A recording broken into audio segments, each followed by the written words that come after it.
Halo, Sobat Bola Bejo. Nasib Timnas Indonesia di Piala Asia kita udah tahu, yaitu tersingkir di turnamen ini di babak 16 besar.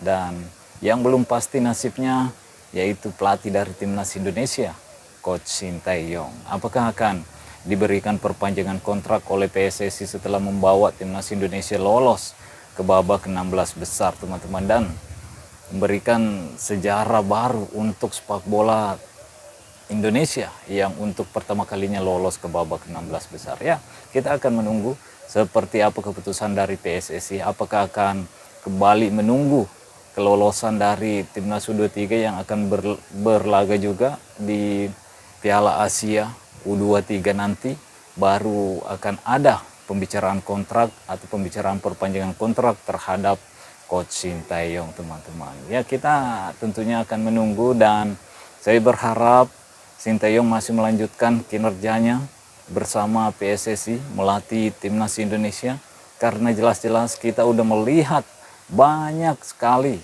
perkembangan permainan dari Timnas Indonesia semenjak dilatih Sintayong. Yang orang-orang pertanyakan, yang sering orang-orang pertanyakan, ya hasilnya belum ada, yaitu trofi. Padahal kalau menurut saya, teman-teman yang sering menggaungkan trofi, kalau teman-teman semua pengen bersabar lagi untuk menikmati proses yang dilakukan oleh Coach Sintayong di Timnas Indonesia, saya sangat yakin dan percaya trofi itu semakin dekat kepada Timnas Indonesia, karena perkembangan Timnas kita udah mulai kelihatan, teman-teman. Lihatlah pertandingannya di Piala Asia, melawan Timnas Irak, melawan Timnas Vietnam, melawan Timnas Jepang, begitu ketika melawan Timnas Australia. Puncaknya di situ, teman-teman, melawan Timnas Australia menampilkan permainan yang bagus, menekan Timnas Australia, mengurung Timnas Australia, tapi sayangnya ya kita kurang dalam hal penyelesaian akhir. Itu kekurangan dari menurut saya kekurangan dari Timnas Indonesia saat ini, itu penyelesaian akhir, dan sedikit harus dibenahi di lini belakang. Untuk lini tengah udah cukup bagus menurut saya, antara Marcelino Ferdinand dan Ipar Jenner. Butuh peningkatan lagi untuk pemain-pemain secara individu, tentunya akan berdampak kepada kolektivitas tim, teman-teman, kolektivitas permainan dari Timnas Indonesia. Jadi untuk pemain-pemain, bekerjalah, tingkatkanlah kemampuan kalian secara individu. Dan tentunya kalau kalian berkumpul lagi di Timnas Indonesia, tentunya akan berdampak besar secara tim. Kalau pemain-pemain muda ini benar-benar bisa berkembang dengan baik, dan di masa prime-nya nanti kita akan melihat trofi itu akan datang menurut saya, teman-teman. Jadi bersabarlah. Kita juga tentunya membutuhkan trofi, tapi kita juga harus sadar bahwa tim ini masih berproses, baik dari segi ranking dulu, banyak yang harus diperbaiki, masih banyak PR yang harus dilakukan oleh Coach Sintayong untuk menangani tim ini, untuk semakin mendekatkan tim ini ke trofi. Jadi jangan cuman hanya pintar teriak-teriak, udah 4 tahun, udah 5 tahun, sampai saat ini belum mendapatkan satu trofi pun. Begitupun dengan di Asia Tenggara, AFF aja nggak mampu. Ya, lihatlah Asia Tenggara saat ini bagaimana berkembang semua sepak bolanya, baik itu Vietnam, Thailand, Malaysia kemarin yang cukup bagus itu mampu menahan imbang Korea Selatan.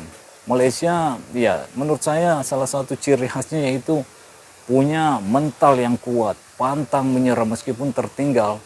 Dan secara penyelesaian akhir juga Malaysia juga bagus. Kalau kita cuma terus mengejar trofi tanpa memberikan dukungan positif kepada pemain, apalagi hanya mampu menghujat, menghina di kolom komentar pemain, itu bukan membuat pemain semakin berkembang. Justru pemain-pemain akan ngedrop, akan ngedown, karena melihat bahwa ternyata banyak pendukung-pendukung dari Timnas Indonesia tidak menghargai perjuangan kita di lapangan. Yang dia tuntut hanya hasil, trofi.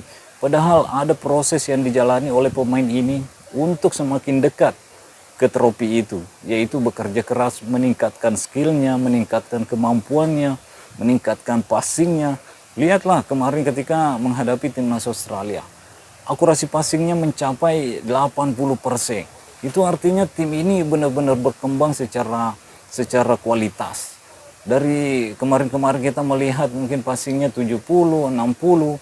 Ini ketika melawan timnas Australia 80% akurasi passing. Jadi pemain-pemain ini benar-benar ada peningkatan, dan kembali lagi bahwa tim ini masih membutuhkan Coach Sinteyong di dalamnya untuk terus berkembang, untuk terus mengasah kemampuan anak-anak muda ini yang ada di dalam skuad timnas Indonesia. Jadi menurut saya ya, kalau PSSI ingin menunggu sampai Piala Asia U23 untuk lolos ke babak 16 besar juga, tentunya PSSI juga harus melobi klub-klub dari pemain-pemain yang bermain di Eropa seperti Elkan Bagot, Justin Hubner, Pais Curik, Ipar Jerner, begitupun dengan Pratama Arhan.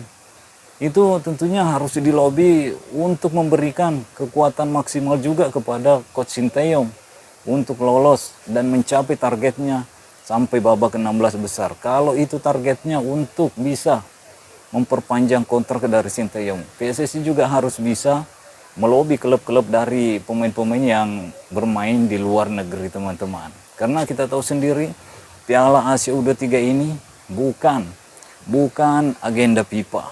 Jadi sangat sulit kalau tidak ada lobby-lobby antara pihak PSSI dengan klub-klub sang pemain yang dipanggil oleh Coach Sinteyong untuk berlaga di kompetisi Piala Asia U23. Itu harapan saya. Berikan juga tim terbaik untuk Sinteyong supaya bisa memperlihatkan dan memenuhi targetnya lolos ke babak 16 besar. Kalau itu salah satu persyaratan juga setelah membawa timnas senior, dan ditambah lagi untuk membawa timnas U23 lolos ke babak 16 besar, baru mendapatkan kontrak perpanjangan dari PSSI, teman-teman. Jadi saya berharap kepada teman-teman semua yang masih hanya bisa menggaungkan trofi, lebih bersabar dikit, bos. Lebih bersabar lagi melihat progres dari timnas Indonesia, supaya bisa melihat tim ini bisa mengangkat trofi. Jangan karena ketidaksukaan atau apalah sehingga selalu menggaungkan trofi dan ujung-ujungnya pelatih out, Sinteyong out. Itu enggak fair namanya, teman-teman. Karena saya pribadi melihat perkembangan itu ada di dalam skuad timnas Indonesia yang dilatih oleh Sinteyong. Bukan karena saya tidak menginginkan trofi, tapi kita harus mengikuti jenjangnya, teman-teman.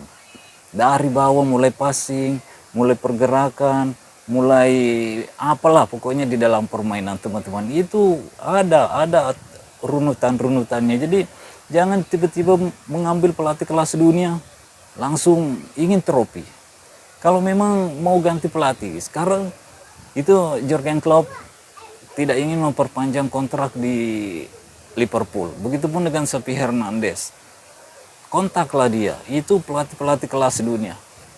Mampukah kira-kira mereka langsung memberikan trofi kepada timnas Indonesia? Belum tentu juga.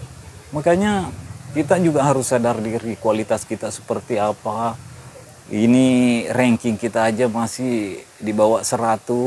Kalau udah di atas 150 baru kita memang harus meminta hasil yang lebih bagus. Setidaknya trofi harus ditargetkan jika mengikuti suatu turnamen. Tapi ini masih 142 apa 146, teman-teman. Ya, jangan terlalu berharap banyak lah untuk lebih cepat mendapatkan trofi. Itu yang harus kita tingkatkan dulu, mulai dari naik dari peringkat FIFA kita bisa melewati 100. Ya kan, itu ada peningkatan secara permainan tentunya karena mampu mengalahkan tim-tim yang lebih tinggi secara peringkat. Itu yang kita harapkan. Jangan dikit-dikit trofi, jangan dikit-dikit out. Oke? Itu menurut saya, teman-teman. Semoga teman-teman semua bisa paham, bisa mengerti bahwa sepak bola kita belum seperti tim-tim sekelas Jepang, Irak, Arab Saudi, Qatar, belum. kita baru mau menaiki tangga menuju ke situ. Jadi bersabarlah sedikit teman-teman. Oke, mungkin sampai di sini dulu. Stay healthy, no baper-baper. Bye-bye.